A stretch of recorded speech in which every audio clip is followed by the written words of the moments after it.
Hello, hello, and welcome back to the Who Are You podcast. I'm your host, Connor Overbay. If this is your first time checking out the podcast, welcome. We are a podcast that really interviews a mix of people all from around Jacksonville and even outside of Jacksonville sometimes as well. If you guys want to give us a follow or check out anything else that we're doing, you can give us a follow on all of our social media. It's going to be Who Are You Pod on everything from Instagram, TikTok, Twitter, Facebook, all the normal spots, as well as we've finally started our YouTube channel about a month or two ago and finally have been having that going. So if you guys want to check us out for more long form content and see the full interview, you guys can follow us subscribe to us on YouTube. It's going to be Who Are You podcast, and you guys will be able to check out and see everything there. As well as if you guys know someone who has a story that needs to be told, a business owner, entrepreneur, an artist, a restaurateur, or really a mix of anything, and you think they'd be a good fit for the podcast, shoot me an email. It's going to be whoareyoupod@yahoo.com or hit me up on any of our social media.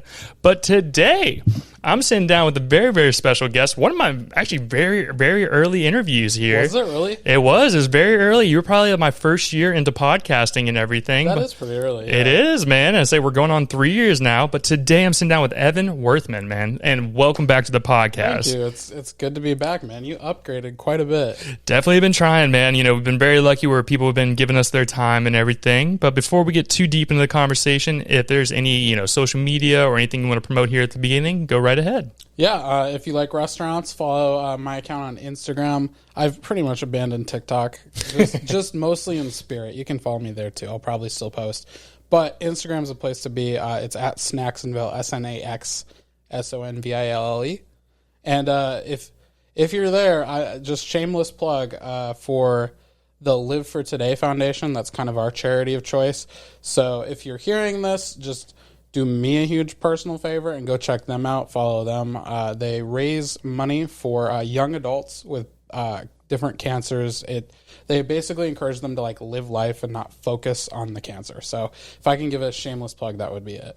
Hell yeah, man. That's beautiful. But like I said, man, welcome back to the podcast. I was looking forward to this. Whenever you messaged me, I was like, yeah, man, it has been a little while.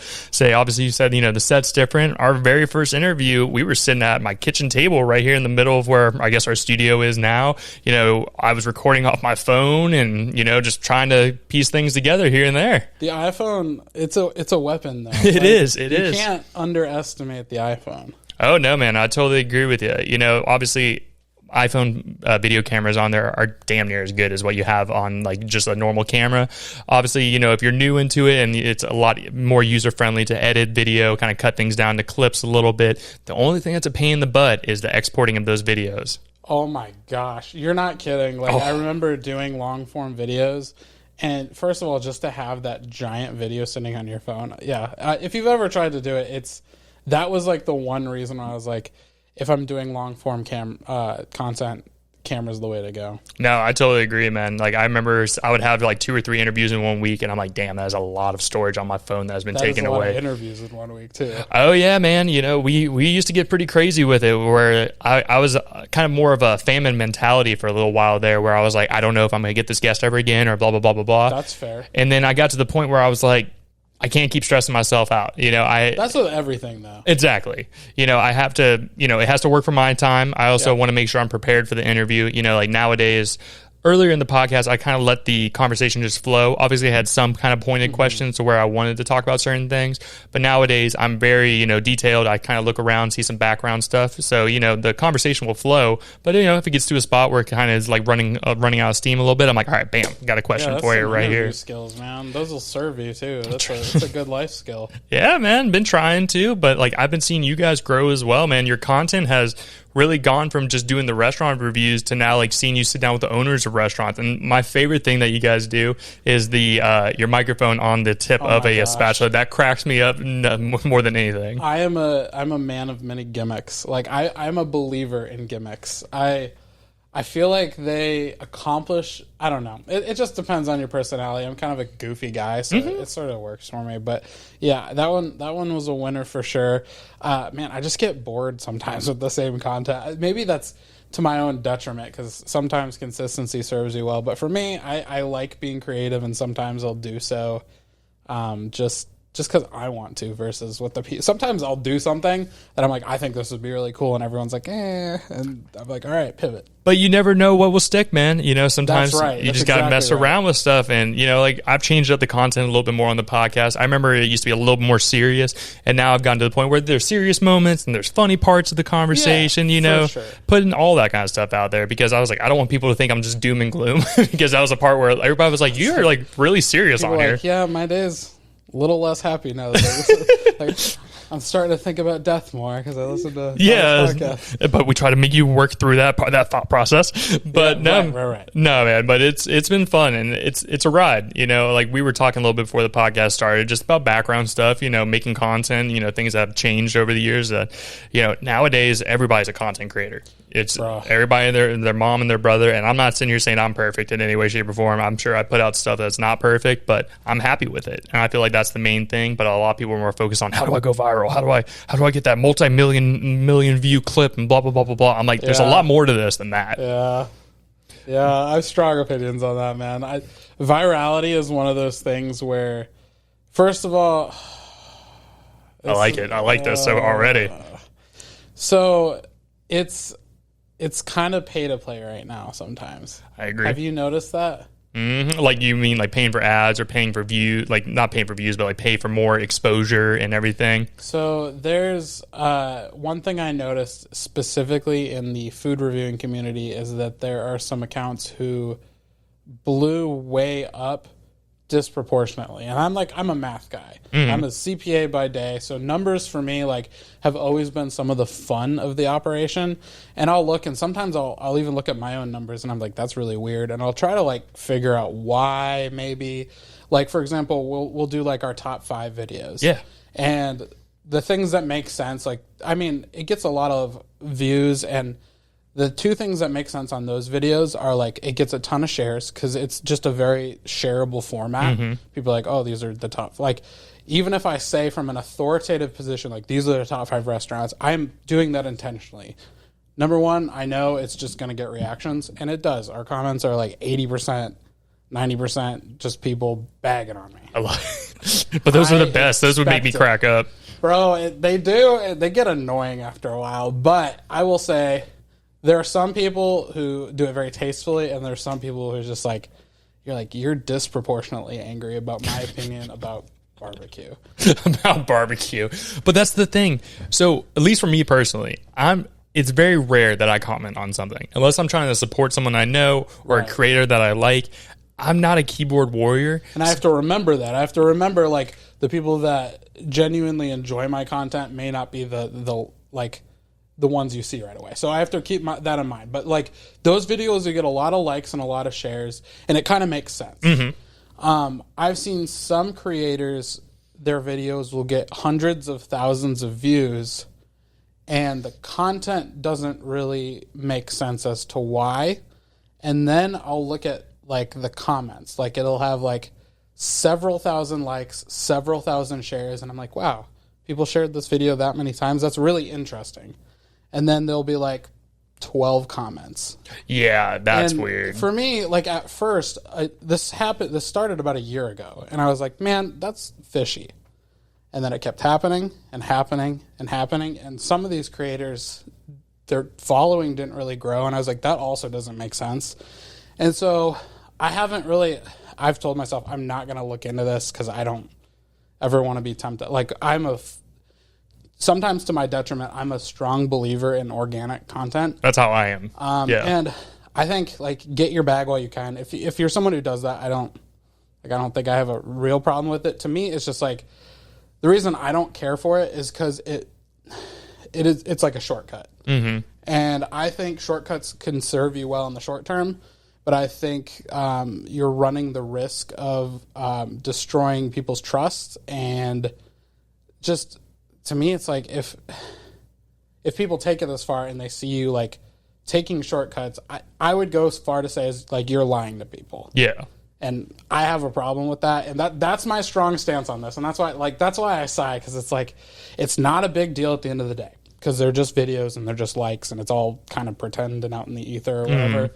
But integrity is doing what's right when nobody's looking, and that's how I want to live my life. So no, I totally agree with you, man. I refuse to do that. I won't pay for that. Right. There'll be a thing on Facebook, you post a video on Facebook, for example, and then at the top it'll say, pay $10 to get to 13,000 more people. Right. And I'm like, man, I'm not going to do that. I'm not paying for this. This is something I thoroughly enjoy doing. And the best part of this, it's mostly free. Right. I'm not paying. I pay my electric bill for us to Right. stay here and do this conversation. But besides that, I'm not paying for every time we do a podcast. I'm not paying you to come on. You're not paying me to come on here. It's free. It's Right. organic. And I feel like the people who are really going to be interested in your content will follow you and get involved in that way rather than paying for it just to get more views out there, where really at the end of the day, I don't know how much you're gaining from that. And as you said, Right. get your bag. That's cool. No hate on that. But sometimes you can land sponsors by getting a lot of likes and share, and I don't know, it has its use. And if that's what people are going for, I mean, use the tools available to you. I don't care for it. I have strong feelings about it. That doesn't. I don't make that kind of money on that to be paying for that. I think there's it's not just the promoted content. Okay. It's there's side apps, and I think it has to do with fake accounts and sharing and oh, I see all what you're that saying. jazz. Again, haven't looked too hard into it.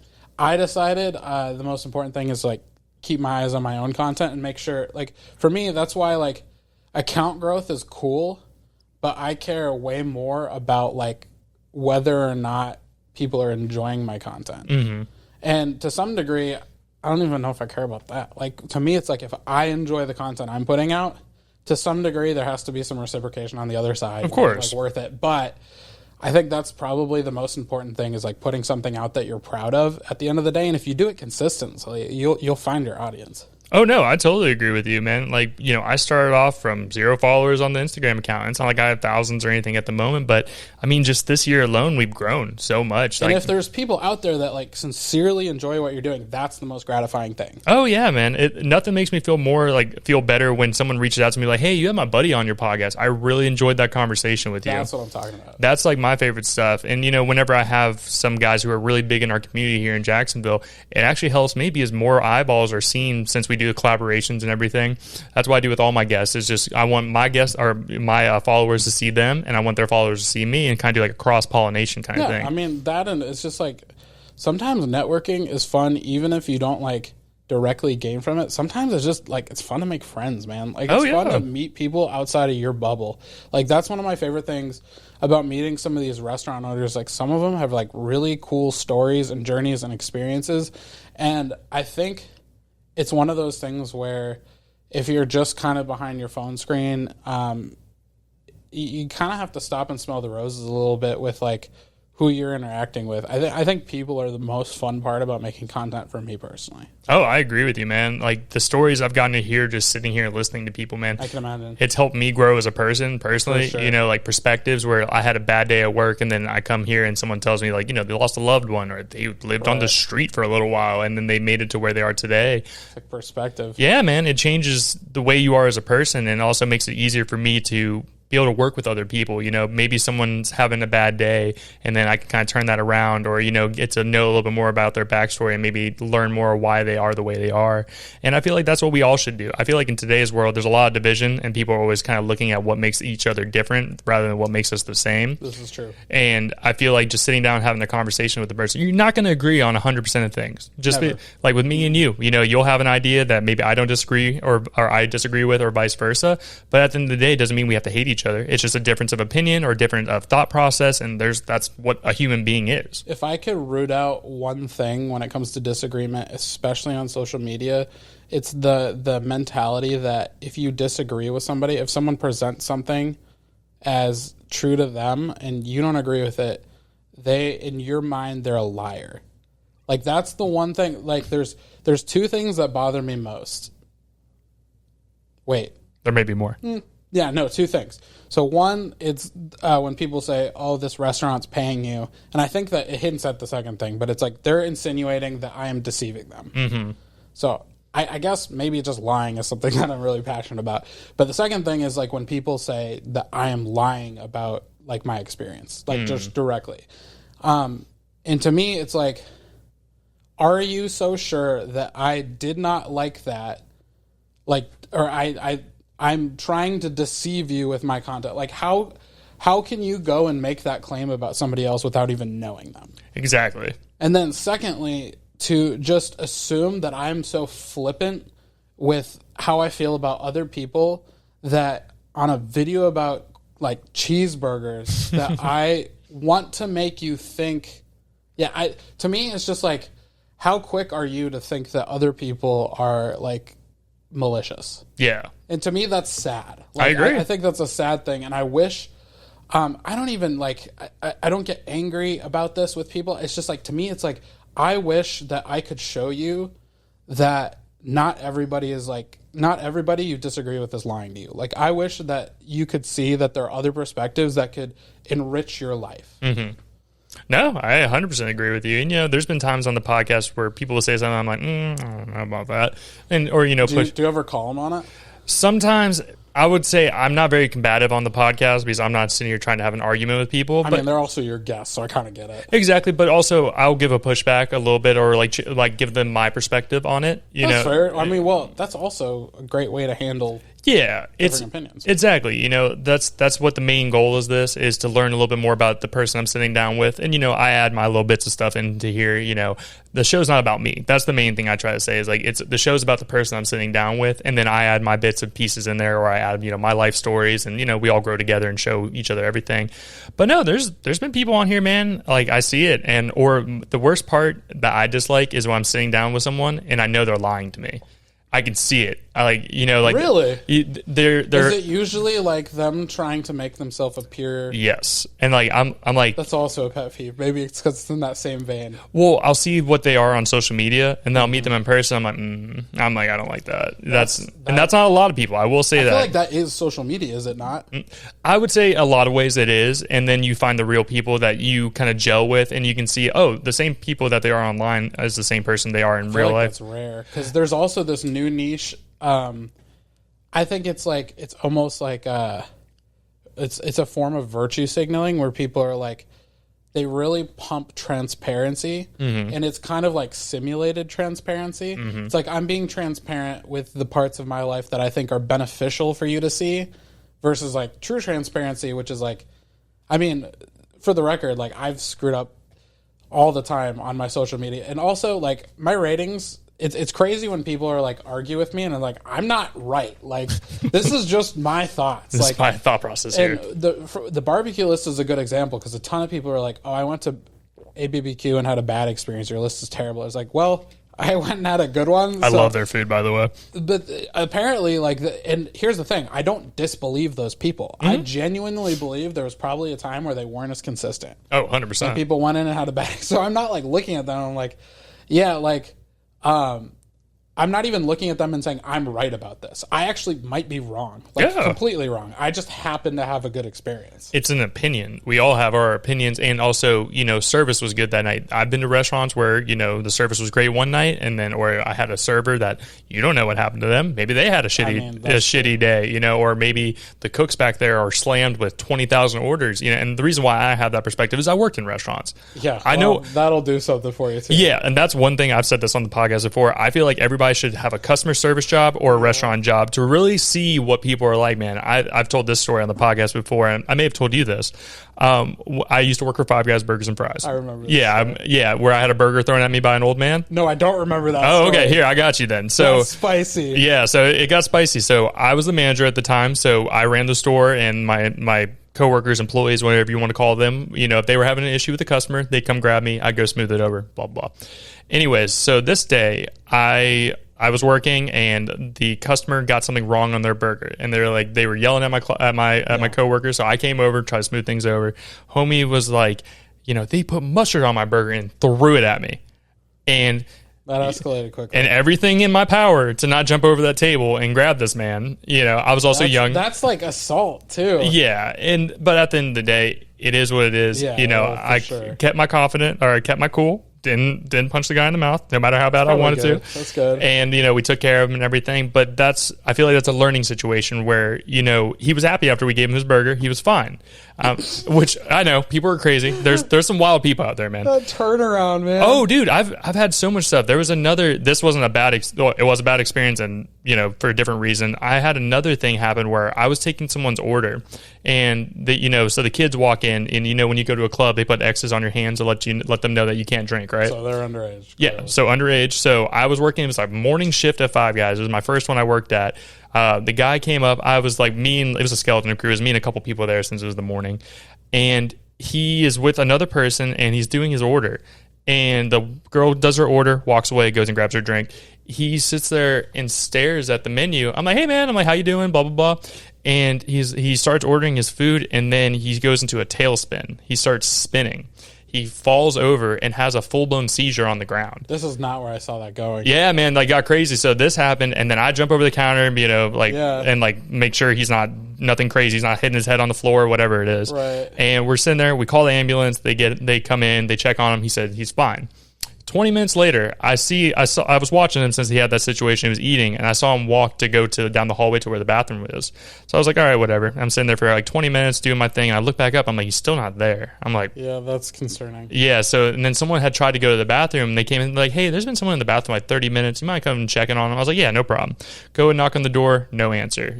Banging on the door, hey, you okay? And there, nothing. So we ended up getting the door open, and homie's there knocked out, had another seizure. And I don't know if you know this rule. If you call the fire department twice or the ambulance twice, I did not know this. They have to take you the second time. I mean, yeah, that makes sense. Which I didn't know there was a rule. I thought that was just like common sense. I thought it was too. I guess I didn't know. I was like 18 at the time. So they take the kid and his what was it? Shannon. We were hanging out with someone. We went to lunch, and the person that we went to lunch with. This is a crazy story. This is like years later after we started dating. And we went to lunch with the girl that was with him that day. And she told me what the situation was over lunch and what really happened. She's like, he was on drugs, had all these issues, and he was coming down off of them. That's what caused the seizure and all this other thing. Producer Shannon, look that up. Yeah, it was her. She was the one we went to lunch together with the girl that was with him that day. Really like a crazy small world, just being young and everything. Head's spinning. That's a crazy story. Isn't it, man? I've seen so much stuff working in restaurants and just so many different things. And funny enough, that's actually how I met Shannon, was working at Five Guys. But, it's the restaurant world's a crazy world, but I think it's a good experience for you to really learn, what people really like, how to problem the spectrum of people. Yes. I feel like some people even when you think about different areas of Jacksonville, you see different kinds. Of course. If you don't leave the area of Jacksonville you live in, you don't really see a lot of different demographics. Types of people, demographics, experiences, all of that good stuff. No, I agree with you, man. And that's where I say it's it's good to get out there and kind of learn that situation, because it's a quick problem solving thing as well.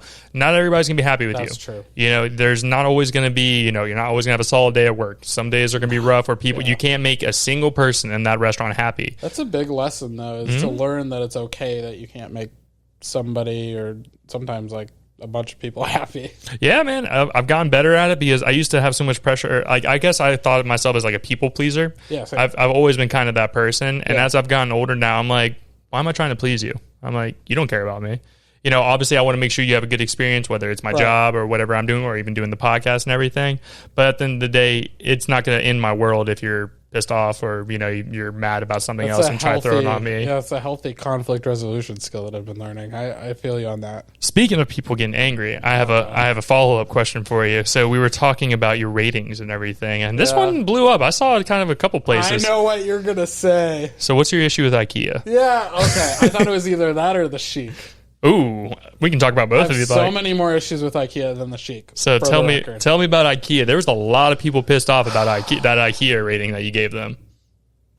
Do you have any defense for IKEA, or are you just neutral here? No, I've had their food. It's not like you said, when you said cafeteria or prison style food, that cracked me up. I'm not gonna lie. It's all right. It's not like anything. I wouldn't go to IKEA for only the food. It's that's not what I go there for. Apparently people do. Some people do, and there's some pretty strong feelings about it, like the Swedish meatballs and all that stuff. I'm just it's okay. It's not like groundbreaking food, like, you know, a Michelin star or anything like that. Did you know IKEA commented? No. Yeah. Did they? They did. What'd they say? It's like a month later. It was just the generic corporate, like, oh, we're sorry you didn't enjoy it. I was just, at that point, I was like, I'm sorry, guys. Like, I think I posted that, and then people went on the defensive, and then I made a meme about it. Like, the meme was, that's what I saw too, that cracked me up. You're like, I'm so sorry for my rating on IKEA, even though I just don't like it. It's like, what'd you say? What was the caption for that? I don't even remember what the meme was. I just remember there are times when if people push back hard enough, I'm like, I'm memeing this. Oh, 100%. I think it's the contrarian in me. But my problem with IKEA, we were there buying furniture, and in my mind I was like, let's review it. Because, I don't know, it's different. That's where that shelf's from, and I remember going as a wee lad up in Minnesota where, you know, the Swedish and the Norwegian folks run free. I actually didn't know that about that. That they run free, or like there was a lot of like Norwegian and Swedish people in that part of the world. There are a ton. Everyone's blonde hair. I mean, everyone has like Norwegian and Swedish descent there for the most part. Like hockey, it's a whole culture. Gotcha. Not that exciting a culture, in my opinion. Sorry, no offense. It's my opinion. Their food tracks with their culture. It's just hot garbage. Either that or it got dramatically worse because I remember it being good. Either that or my taste buds hadn't developed, because I remember the lingonberry soda being really good. It was not. Okay. I remember the Swedish meatballs being flavorful. They were not. And then just everything else was like basically like school cafeteria food. Like the mashed potatoes and everything. To me, it's just like, I don't know why it cost what it does, because it was like, I think it was upwards of like $10 or something like that, which to me, it's like for the quality of food you're serving, that's like a crime. Like, it was so bad. I don't know. Maybe we're just pampered at this point. Maybe we just eat out so much, but like I truly, genuinely would pay not to eat out at IKEA. If someone was like, you have the option for free IKEA, or you can pay $5 to go anywhere else and pay for your meal there, and I would choose the second option. I understand. There's nothing wrong with that.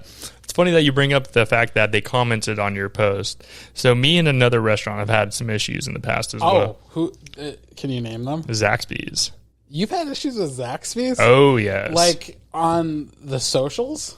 Oh, they've commented on a post I posted. Oh, I blew them up. I was so pissed off one day at them. And it really wasn't even Zaxby's. One, their food quality has gone down, in my personal opinion. I mean, you're not wrong. And most restaurants have as well. So at least fast food, for sure. Oh, 100%. And I think IKEA's...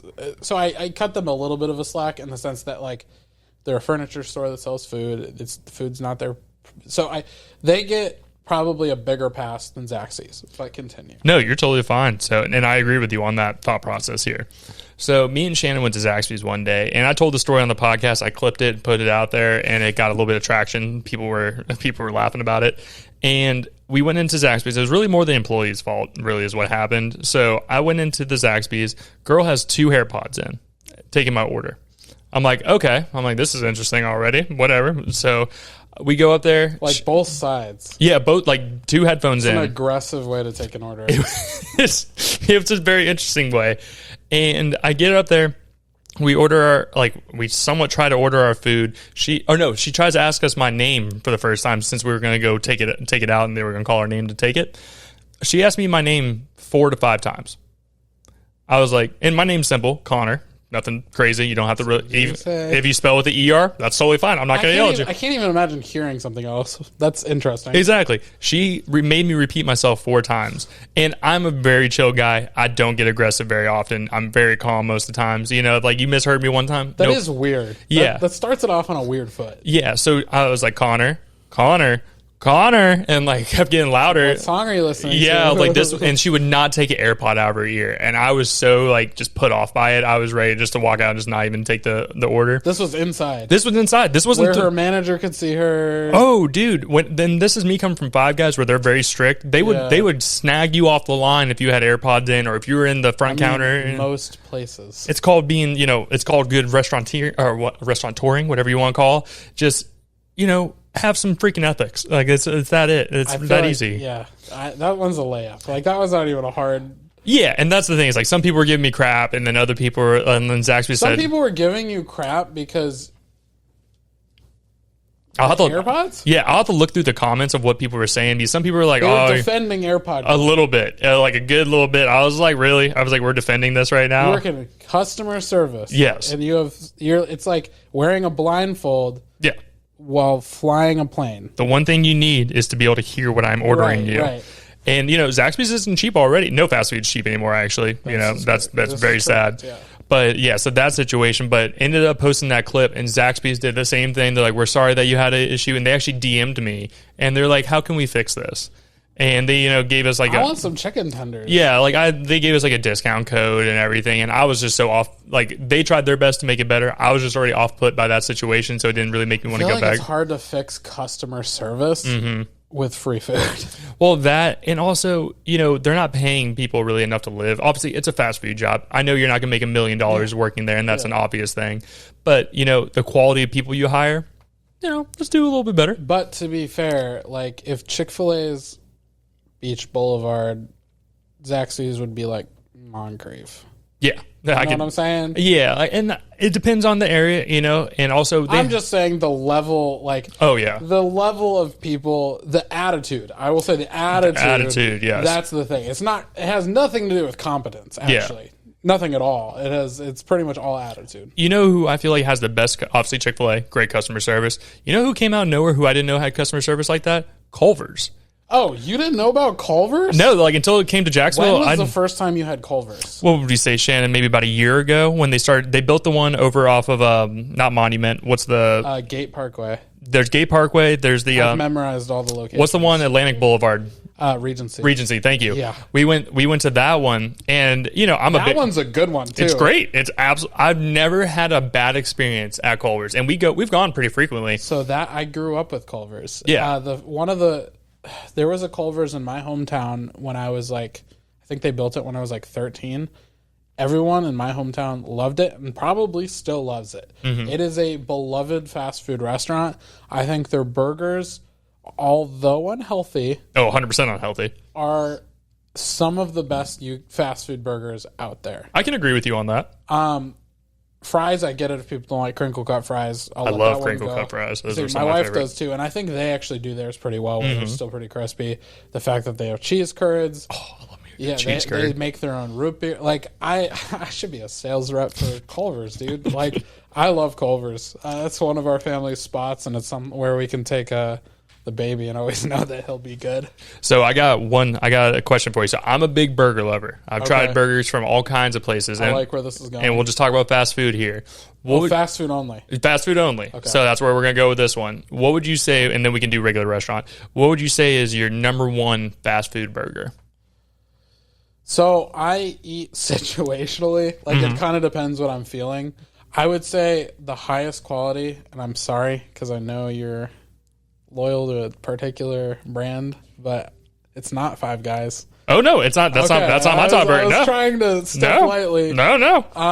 I think it is Culver's, dude. Okay. I've had good In-N-Out and I've had not great In-N-Out. In-N-Out's good. I've had it before. I like In-N-Out. Yeah. I prefer Culver's. They have the burgers with the pretzel buns. Like I love Culver's. Mm-hmm. I do not really care for Whataburger very much. Do you guys like Whataburger? That's my favorite. What do you order there? I do a very simple burger. So I do a double cheeseburger with 2 slices of cheese, ketchup, and mayo. Very simple. That's why you like it. Because to me, I just order off their menu, and it's just very mustard forward. That's my thing. I don't do a lot of mustard on burgers either. I understand that. I have no problem with them, but if I'm just straight ordering from the menu, I would pick Culver's over Whataburger most times. They're very close in my opinion, so I don't disagree with you. I love Culver's. I don't dislike either. They'll say the pretzel bun burger. That's an easy way to get me. I love a good pretzel bun burger, sure. especially from Culver's. They got the cheese curds and everything. But we have a Five Guys, not Five Guys. We have a Whataburger not too far away from us, and I love being able to put just put it on the app, go grab it, right and it's ready in like 5 minutes. They're pretty on point with everything. Haven't had too many issues, and it's cheap in my personal. It's not bad.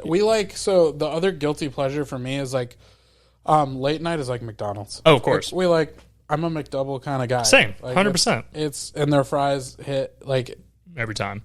Is it the best? No, it doesn't have to be. That's situational. It's like it depends what you want. When was the last time you've had Hardee's? I don't eat Hardee's. Probably years. I was gonna say I think maybe I was like 15. Like I can't remember the last time. Do we have a Hardee's still in Jax? When was the last time you've had Checkers? Checkers is a sleeper pick. Checkers is a sleeper pick because they're open late too. They're good, and I used to love their. It was either the chili cheese fries or chili cheese tots. I forgot if they had fries or tots. They have a pretty. Their menu is very good for late night. Like they have a whole bunch of like fried stuff, shakes. Like it's very heavy. You might get stabbed if you go to one. It depends which one. Actually, I can't think of one in Jacksonville that. I mean, I'll put it this way. Your chances aren't less than 10%. You're not wrong, bro. I agree with you. If you go to Checkers 10 times, you might get stabbed once. Yeah. That's where we're at. Hey, the little cut here and there, it's worth the burger, but Checkers, if you're watching this, I still want to do promotions in the future. Sorry. Checkers, if you want to do promotions as well, I'm more than happy to give you some ad space. But no, like I think it's so funny with the burgers and everything because people have a hard stance on this kind of stuff. It's funny when you talk to people because some people, like Texas, for example, they are Whataburger. Which I don't get. I don't understand it either personally. Whatever. Yeah, like I'm a big fan of Whataburger.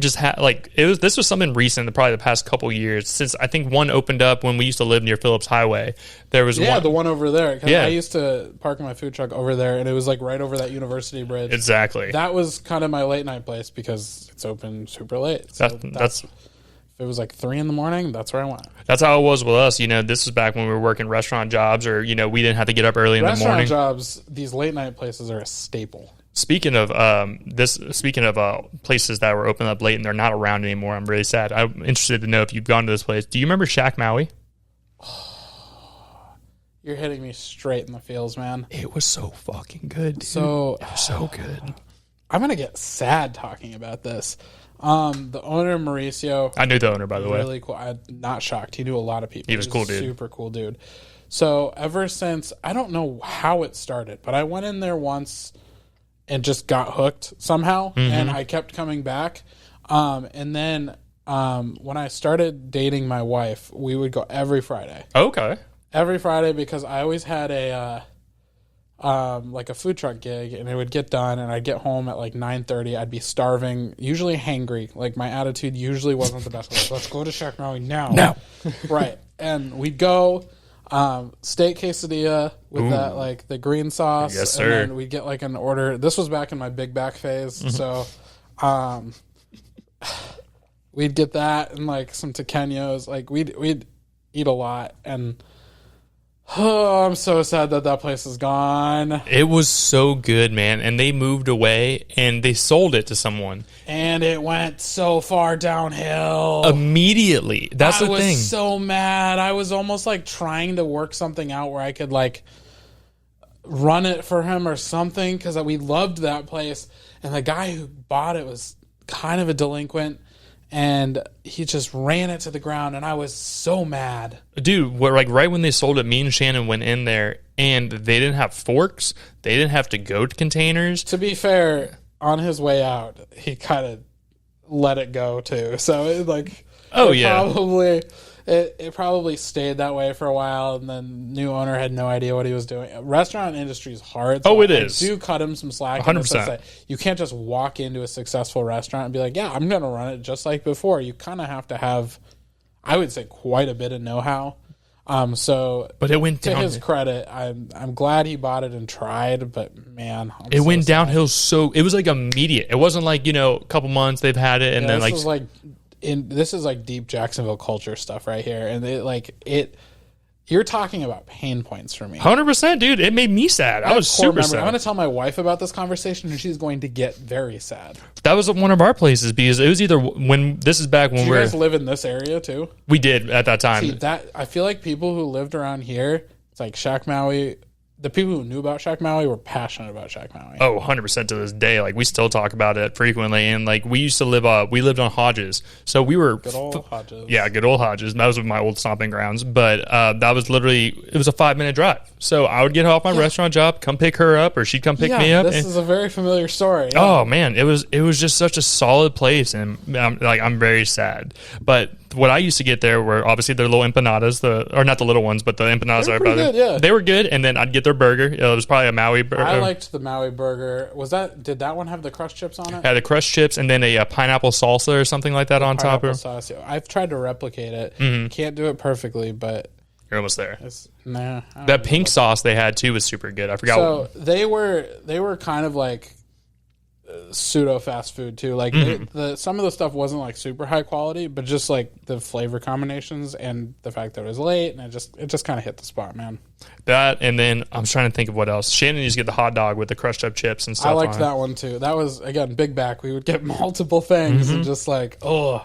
This is back before if I ate stuff, I would not gain weight at all. Nowadays, I look at something wrong and I gain weight. Tell me about it. Hey, you're looking good, man. Thank you. I'm down about like 30 to 40 You're pounds. looking good, bro. That was the thing I was going to say. I didn't know if it was rude for me to say that to you or not. I just didn't want to say anything. Good, man. I'm proud of it, and I'm working on right now I've switched to like lifting so I can build up some muscle mass. Hell yeah, man. That's what they tell me will help me keep going down. I'd like to get to the point. My ultimate goal, and this is way off topic of You're food. fine. Actually, I guess it's related to not eating food. Go right ahead. But my goal ultimately, I like playing soccer in my free time. I would like to be able to have like the stamina and the fitness to like play an entire game and do all that running. That's a rough sport, man. I don't think I could get on a goal. It's a steep goal. Yeah, I could get on a soccer field right now and go run. Long term, man. Yeah, I remember when I was like 16, 17 and playing basketball, and I could go run for miles. Yeah, I get gassed pretty fast these days. Oh, same, dude. Now that I worked at an office job and I sit on my butt all day, it goes away quickly. You're not paying attention to it, and then you go and like me and my buddies will go run on the beach throwing the football around and stuff. I'm like, Jesus, I'm out of shape. I'm like, what is happening to me? It's just, I guess it's just getting older as well. It takes so much more work to like get in shape and stay in shape. It's wild. Speaking of health as well, this was a topic that we talked about before our very first interview and everything. One thing I did want to say is congratulations to your wife. I'm very happy to hear that she is cancer free and everything now, man. So shout out to you guys. I'm very happy that I know it's not easy. I'm sure it was very scary and everything, but I'm happy that she pulled through and is doing well now. Yeah, we're chilling now. About a year ago we were going through it though. So for context, and we put some stuff out on our social media, but my wife was diagnosed with cancer at about like 32, 34 weeks pregnant, something. She'll correct me. Oh, she was pregnant when this happened? Yes. Whoa, I didn't know that. Okay. So when she was diagnosed, she was. And then Nolan's birth, my son, had to be bumped up a few weeks. And so I jumped on paternity leave. I was very, very blessed to be able to take a really long paternity leave because my wife was going through chemotherapy like almost immediately after giving birth. And so some of the effects of that, actually, I would say most of the detrimental effects, because she was young, like a lot of people who get cancer are a little bit older, and so it's a little bit rougher on them physically. But because Hannah was young and, takes pretty good care of herself, the physical part wasn't as bad as like some of the mental stuff.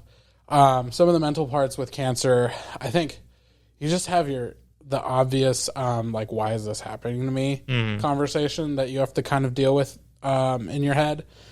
And then just being young, being young and having cancer, nobody knows what to say to you.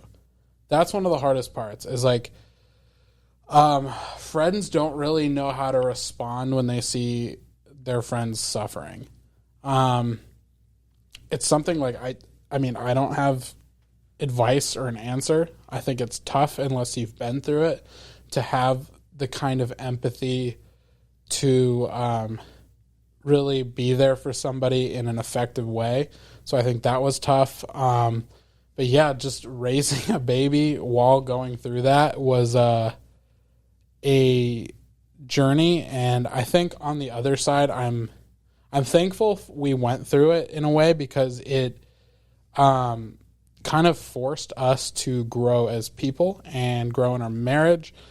And it forced me to kind of change my perspective on what's valuable to me as far as like career versus family versus, and I know there's like the stereotypical cliche, like, you know, family first, then career, like all the movies about like, you know, the dad's in a meeting and something bad happens and he has the choice to like, you know, but for me, it's more so like, it's changed my perspective on what I want in life. And it's sort of, and I don't know how deep into like faith and religion you guys ever get on the podcast. Go right ahead. But You're fine. Me, it kind of had, God forced me to kind of unclench my grip on what my future looks like, and I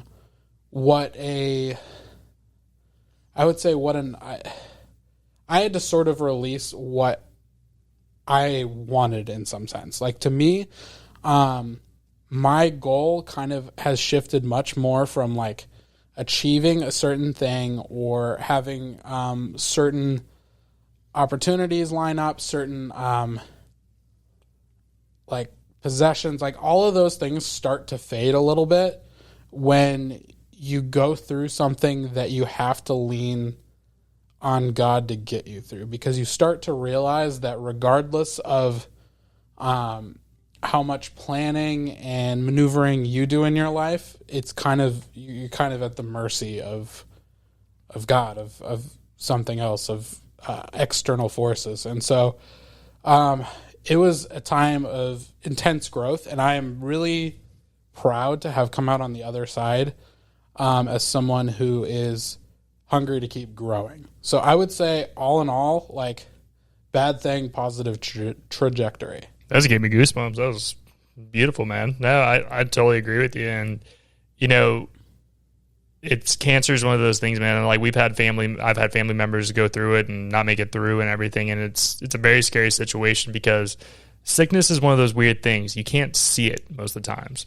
It's an invisible force that kind of just happens. And then it's hard to relate to it, too. Oh, of course. And if you don't mind me asking, what kind of cancer did your wife have? She had triple negative breast cancer. And like, the comment we would get a lot, I think it used to bother me a lot more, but people would be like, oh, my grandma has cancer, so I know how you feel. No. It's like, I mean, was your grandma 30? Did she just have a baby? Child, like, yeah. For me, it was much more like, I know you see cancer as bad, and like, that is probably the extent to which you understand it. But like, for us, it was all of the other things we had going on in our life. Like, you guys, at some point, if you have kids, the thing that'll hit you is either like, I have family nearby, so this is easier, or I don't have family nearby, so this is a lot harder. Mm-hmm. And that's something that I never even considered until we had a kid.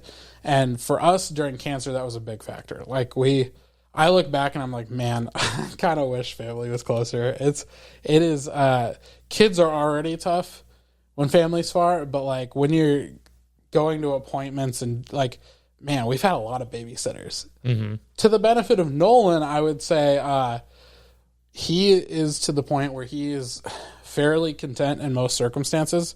So when we bring him, like when we have a new babysitter, he doesn't even flinch. He's fine. Like, he's seen so many different people and been cared for by so many different people. Probably needs a little more stranger danger, but, you know, like, he's doing pretty good. So, no, man, that's awesome. And like I said, shout out to your wife, dude. I'm very happy to hear, because I pay attention to people I've had on the podcast. I may not say something immediately, but I do pay attention to what's going on, just to, you know, reach out and stuff. I'm very happy to hear that. Excuse me, she made it through that. You guys are in a better place now, and you guys grew together as a couple, man. You know, I feel like that's the thing that's crazy about being married. And obviously, we're only 1 year into it, but we've been together for going on 7, 8 years now. You know, there's going to be parts of your life that are very challenging, and you don't know if you'll be able to make it through it until you make it through it. And then you look back and you're like, I made it, you know, in the darkest of times where you really thought I don't know if I'm strong enough to do this, and be able to make it through. It's very, eye-opening. It's very, there's really not too many words to really describe it, but that's amazing that you guys were able to work together, lean on each other when needed, and also be there for your child as well. I'm sure that was a very scary situation with, the baby being born, finding out this diagnosis, and then, trying to plan on what you want to do. And I think it's big of you as well to make sure like you're there for your wife as well, push things to the side to make sure that you're there for her, your family, and then, grow together. So I'm very happy to hear you guys are doing good, man. Thank you, man. I appreciate that. And like, not to put words in her mouth or I'm extremely proud of her. Not even just for like the peripherals of like beating cancer, which is a big deal. Hell yeah, it is. But I think something you said of like, making it through, I don't know if we really didn't like have it. Like we didn't have what it took to make it through. Like I really think there was some like divine strength given to us in many, many situations, mostly emotionally. Like I had a pretty intense period of, I would say, like situational depression, where I was just very bitter about the circumstances. And to her, and that was something that like, I think God just worked through with me. Like it was a battle. But to her credit, I think going through this has, really refined some things in her that have just made her come out just an incredible like human being on the other side. Like I don't think the experience of cancer, like I don't think it's designed to make you into the kind of person she is now. Like I think it was such an asset to her in the sense that it forced her to confront some issues she had with anxiety, because you sort of have to. But then on the other side, I think her ability to stay as compassionate as she is, like that's one of the things I love the most about my wife is just she is very, very compassionate, and I wish I had just a fragment of that even.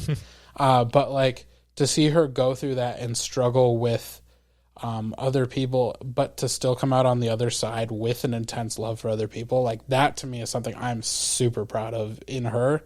And yeah, man, like it's crazy to talk about cancer as something that like is an asset to us as people, but I think like, in Romans it talks about how God he uses all things for the good of those who love him, and I think like cancer falls in that category. I understand, man. And you were asking about like the religious side of things with us and everything. I'm not personally super religious, and that's just me personally. The way I kind of look at it is more of, I hope there's something there when I'm gone, or I hope there is something after this life. I also live my life in a way of as if someone's watching. I may not, like say, hey, it's the Almighty God or anything like that. But I also don't say anybody's wrong on that kind of thing, because it would be wrong for me to say, I don't know what happens when we're gone from here. I don't know if there is, the gates that we have to pass through and, judgment day and everything. And then Shannon on the other side, she's like believes more in the religious side of things, which I think is beautiful, man. There's nothing wrong with it. And I also grew up in a household. My mom was a deacon of a church. That would do it. Yeah, that'll do it. It was just pushed on me a little bit. But as I've gotten older, I've kind of softened on my heart. I had a really harsh stance when it came to religion for a while. That was one would. Of course. And then you grow older, and I think what really messes with me now is more mortality. And I'm sure in that exact situation, I'm sure that was a very big thing as well. I struggle with, as I get older, from 18 to 25, where we're at now, went by like this. Absolutely a snap of a finger. And I think about that now. I'm like, technically, if I live to be 100, I'm a quarter of the way through my life. And that's what scares me the most is like, am I doing enough? Am I being a good person? Am I, making an effect or leaving my mark here on earth? But at the end of the day, like what I try to find important is being in good relationships with my family, making sure I'm a good husband to my wife, setting goals, but also making sure that my goals don't get in the way of our relationship. Yeah. Like I work the full day. She works a full day at work. She very, very nicely helps me with my podcast. Anytime I'm doing one, she's there to help support. She helps me get guests and stuff. But the mortality thing is the thing I think that freaks out a lot of humans, because a lot of people will try to fill up their day so they don't think about it. Yeah, that's true. It's a big thing, man. And like, I used to be that way. And as I've gotten older, I take a step now, like I'll be having a really good day, or I'm like, for example, I'll be hanging out with my friends. Me and my buddies go golfing almost every weekend, and I'll take a step away from it, and I just try to take a mental snapshot of this moment and just remember what this is like. Feeling is like, feeling good. I'm with guys who I know who are my best friends or people that love me, and try to hold that feeling a little bit, because you never know when that could be the last time. And I think it's big for people to stop, blinding themselves with work, blinding themselves with social media and all this other stuff, and to not really take an example or take a second to take in what's important and really put that into your life, and really realize and work on staying on the more important things rather than the BS that we try to look at, whether it's the news, social media, and death scrolling and everything. I think pretty much everything you said is a lot of how I feel. I think the one thing that just really caused me to fall in love with Jesus and turn my life that way, because even for a while, like my dad's a pastor, and oh really? Okay. There was a period in my life where I was just very upset at the church in general, just because people can be hypocrites. Like, of course. And that's the thing, is like, I feel like a lot of people, especially I've noticed in the South, it's like a thing. Since moving here, it's been very weird. These damn Southerners. It was just a very different church culture here. I'm sure it is. But I think one of the reasons I've chosen to point my life in that direction is just the sheer realization that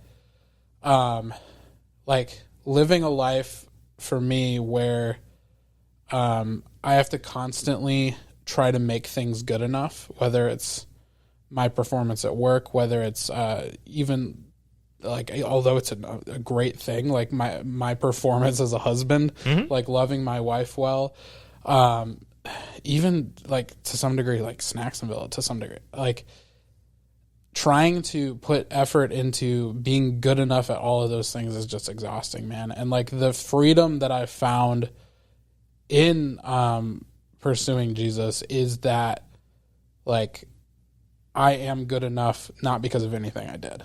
So that's kind of my that's what caused me to go down that route, just because man, life's a lot. It's exhausting, and I'm thankful that I can wake up in the morning and sort of release that pressure of having to be enough. Yeah. So that's me though. No, and there's, like I said, man, I'm not pushing back against it in any way. It gives you power, man, and I love it. That's the thing that I like about people, is everybody has different reasons. And when religion gets brought up, I always like to ask why. And that's the thing. When people give me an answer, I'm like, how can I push back on that? It gives you power. It's personal experience, and a lot of it is for the people who do believe, sometimes it's the way that God's showed up in their life. And of course. People have different lived experiences, so I get it. Man. It's very interesting and cool to see what's shaped people over time. I agree. And there's people, where religion played a strong role in their lives and it helped them become better people. And I'm like, hell yeah, man, go for it. And sometimes there's people out there who it's played a detrimental role in their lives. Sometimes it's done a lot of harm. So I get that too, man. It sucks. Yeah. And at the end of the day, it's what gives you power and what makes you feel strong. And, as you said, it helps, release some of these pressures, because I feel the same way, man. I feel like that's kind of an unspoken thing for men a lot of times, where for sure don't talk about the pressure, where you're, a lot of times we're trying to be the breadwinners. We're trying to be the husband, also the father, really a mix of different things. There's so many different hats, and same for the wife. I'm sure the wives have the similar situations as well, where they're for sure it's different. For women, a lot of the times it's one thing, and I'm not going to air everything out. But no, you're fine. I think women in general, and my wife in particular, the struggle is what other people think. Oh yeah, self-image. That's why social media, I've noticed, is something that it can be really harmful. I would say mostly harmful. When it comes to self-image. I agree, man. And that's the thing. I had issues with self-image growing up as well. And as I got older, man, I don't know what changed in me. I don't don't give a fuck anymore. I've gotten to the point where, like, obviously I want to make sure I'm healthy, like that kind of thing. I don't want to be like looking bad in her opinion or anything like that. Sure. But besides that, I'm not trying to impress anybody else. That's kind of the mindset I've gotten to. That's a good place to get to. As long as she's happy, I'm happy kind of thing. There'll be, for me, I fluctuate in weight. Some days, like, there'll be months where I haven't gone to the gym or haven't done anything, and I can really see myself getting heavy. I see it in my face and my belly, and that's the only places my weight goes to. I wish I could, grow an ass or something, but it just is not a possibility. But, and then I'll get to the point where, like, all right, I need to pull this in. Let's kind of start getting back in the gym, start getting back in there. And also for me, I feel like working out's good for your brain, man. Bro, is it ever? It gets the cobwebs out of there. You could have one of the worst days, but you go for like a little run, or as you were saying, get a good lift in. I don't know. It just releases endorphins. It's funny how, like, I would almost argue that, like, the mental and emotional benefits 100%. From exercise are better than, like, the physical ones. Yeah, well, that's the thing is we're human beings. If you believe in evolution, some people do, some people don't. We grew up running around and doing things and doing tasks. We're very sedentary these days. Yeah, man. Like, we're not meant to sit at a desk for 8 hours, come home and death scroll on our phone for another 4 hours, and then go to bed. That's just not what it's meant to be. And then nowadays, obviously with food and things, not everything is super healthy, and a lot of times people go for the easier. Not everything. Most things. Most things aren't. Yeah, like I think I read I saw a thing, or maybe this is just a common quote, where, like, everything in the middle aisles of the grocery store. That is what my wife says. Yeah. Is like absolute dog shit for you. And then for the most part, and then there's the vegetables on the end, and then that's really about it. That's pretty good for you. So, are you a caffeine fiend? Oh, horribly. I am a big caffeine and nicotine. Do you drink Celsius? Yeah, I know they're terrible for you. I don't. No, I wasn't going to say that. Oh, I love Celsius. I was going to tell you how much I love Celsius. Celsius, if you're listening, we would love to talk to you. Sponsor me, please. 100%. I drink a Celsius. There's a Celsius box. Day. There's a Celsius box right there. So, I used to buy. Okay, first of all, favorite flavor. So, do you have a preference too? What do you like? Peach mango green tea. You like the green tea? You don't like the bubbles? She doesn't like the bubbles. You're so crazy. No, I do. Okay. But I like the green tea's good. Flavors so much. Like, I'm a huge tea person. I get that. No, that's respectable. Really that's respectable. So for me, I've gone through phases because I've tried a good amount of them. I like to buy different boxes. Yeah, so for a while there, it was the OG orange. I really liked. I was a big fan. It was the OG. It was good. Okay. And then I switched to I switched to the orange one with the, like, marshmallow. You're so crazy. And then those are the worst flavors. Those are not the worst flavors. And then what I've been on a kick now is a lemon lime. What are you doing, Connor? What do you like? Okay. So here we go. I want to take a poll and see what people like. I'm gonna clip this. Maybe I'm wrong. Maybe I'm the crazy one. So I think there are. Have you tried Galaxy Vibes? She had me try that one. It wasn't bad. That one's good. I didn't dislike it. Yeah, I didn't dislike it. Not as good as Precious Lemon Lime. Excuse the fuck out of me. Apparently. And then have you had the tropical vibe? The one that yeah. Okay, I like the tropical vibe. Yeah, that's a solid. Okay, that one's good. That's a tropical pack that we have right there. I think. Yeah. Any of the tropical flavors get me. And by the way, I don't dislike any of the flavors. I just think I don't know. Apparently, those other ones were the worst flavor. I reverse my stance. Those are the worst. No, man, I've been a big Celsius guy for a while now because Monster, I used to drink, a Monster every single day. I don't know what's in it, but it would make me sick the next day. Yes. It would be every morning I'd wake up. I get it, though, because I was an energy drink man on the food truck. Like, those are my vice, whatever you want to call it. Yeah, whatever grubby word you want to use for it. 100%. I was into that. Those were the big back days. So I did not care. I needed my caffeine. Now, so I don't actually drink the cans anymore. Part of it's just because they're expensive. 100%. Have you tried the water packets? I've seen the powders. I haven't tried them yet. Are they worth it? If you don't care about carbonation, they're very good. They have some really good flavors. They have like a cranberry lemonade. I like maybe it's summer, but anything lemonade flavored, just right up my alley. They have like a pomegranate lime or something like that.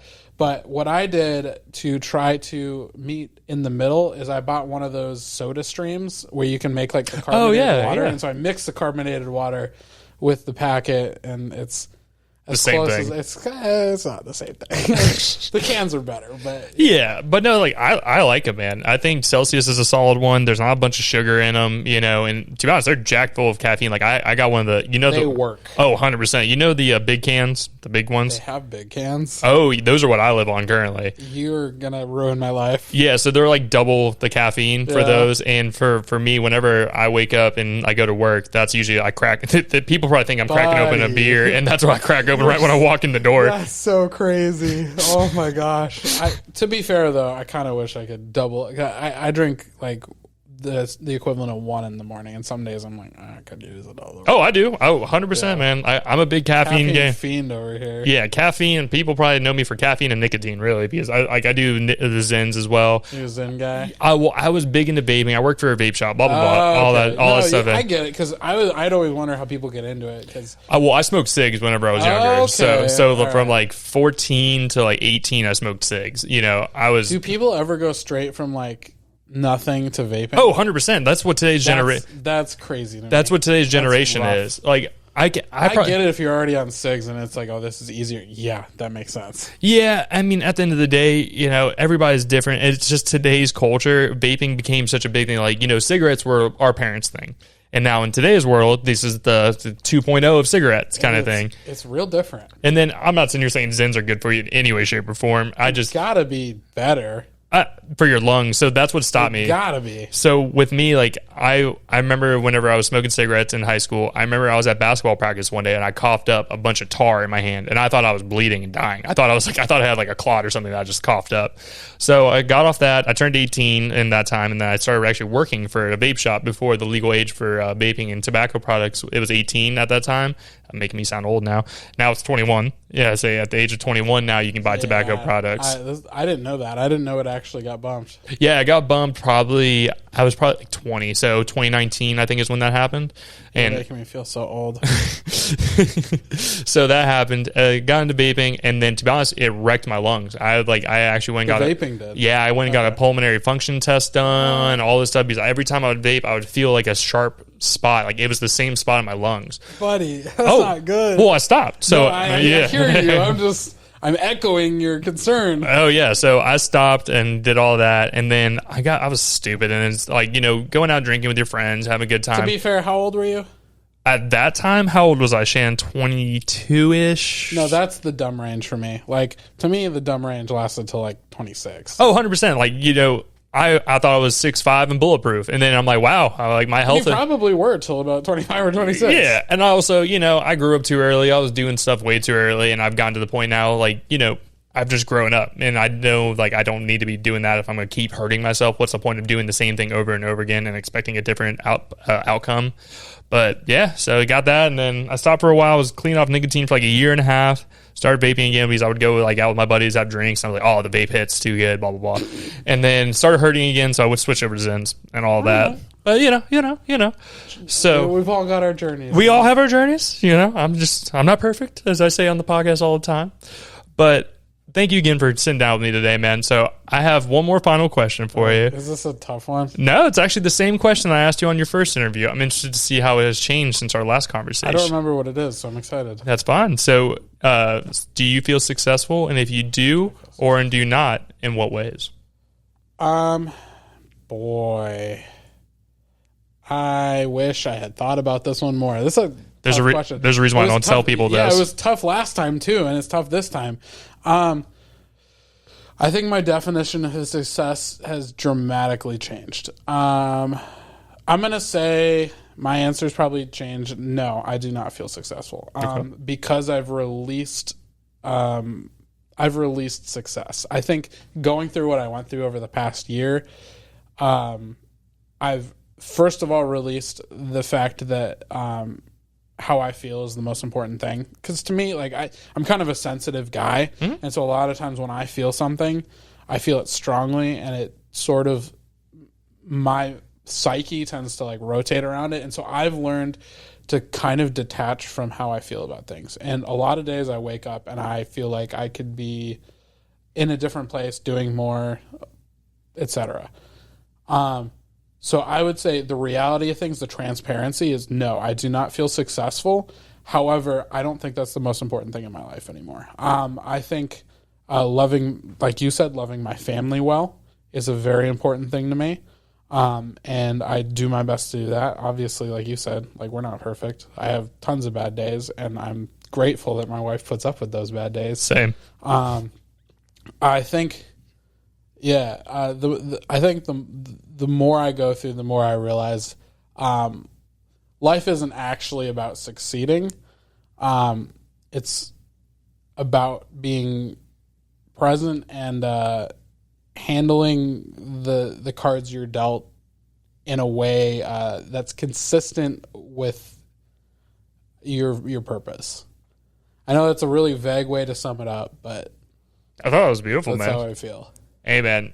Thank you so much again for taking the time to come sit down with me again. I thoroughly enjoyed this conversation with you, Likewise, man. man. It was a joy. Yeah, man. It's always good to, and there's always an open door policy, man. Anytime you want to come back, I'm more than happy to have you come back on the podcast. And thank you for, talking to me about your wife and that situation. Yeah, and of then, course. It was awesome to get to learn more about you guys and everything. So I wish you guys nothing but success. I'm excited to see more of your posts and everything. I'm excited to clip a couple of these things like the Celsius conversation.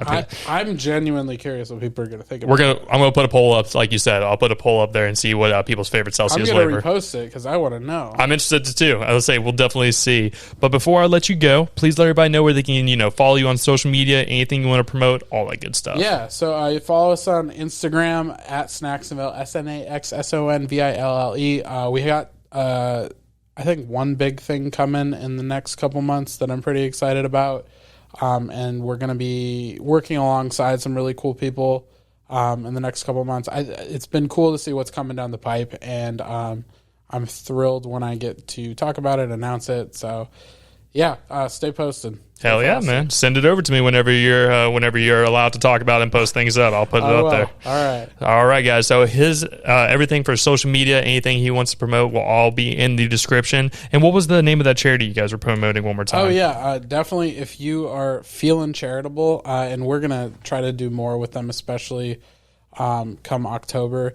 I think because they changed it, but the month. As far as I'm concerned, that's Breast Cancer Awareness Month. It's Live for Today, and they support young adults with cancer, and basically the funds go to help young adults with cancer not have to sit and mope. Like they have the opportunity to kind of live life and enjoy life despite some of the circumstances around them. And I think if they're going through it, I think that's a pretty sick cause. Hell yeah, man! I totally agree. So the link, all the links for him, Snaxsonville and the charity will all be in the description. So you guys can go click, give them a follow. And if you guys are feeling charitable, what's a better cause than helping people who are young people with cancer, helping them live their daily lives and to not think about cancer? And if you're thinking about good things, it will help you heal as well. But as well, guys, if you guys want to give us a follow, it's gonna be Who Are You Pod on everything from Instagram, TikTok, Twitter, Facebook, all the normal spots. It's gonna be Who Are You podcast for the YouTube, guys. The YouTube is growing, and I am so thankful to have more subscribers, and you guys are checking out the content. It's been awesome to finally get the video side down, learning a little bit more on the editing side, and not perfect. We're trying our best. But as well as if you guys know anybody who has a story needs to be told, a business owner, an entrepreneur, an artist, really a mix of anybody, and you think they'd be a good fit for the show, make sure you guys hit me up on the social media, or you can email me. It's going to be whoareyoupod@yahoo.com, and maybe we'll have you guys on a future episode. But as I say every week, y'all, thank you so much for listening, and we'll see you guys next week.